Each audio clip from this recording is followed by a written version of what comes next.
नमस्ते दोस्तों, प्यारा सा भोजपुरी प्रजापति गीत कैसा लगा कमेंट में ज़रूर बताइएगा।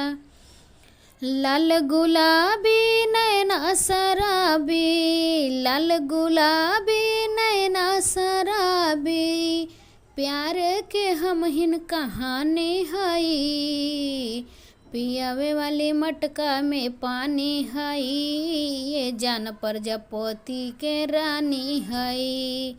पियावे वाली मटका में पानी हई, ये जान प्रजापति के रानी हई। लाल गुलाबी नैना शराबी, लाल गुलाबी नैना शराबी, प्यार के हम हिन कहानी हई, मिट्टी के दिया बनावे वाली, ये जान प्रजापति के रानी हई। मिट्टी के दीपक बनावे वाली, ये जान प्रजापति के रानी हई। लाल गुलाबी नैना शराबी।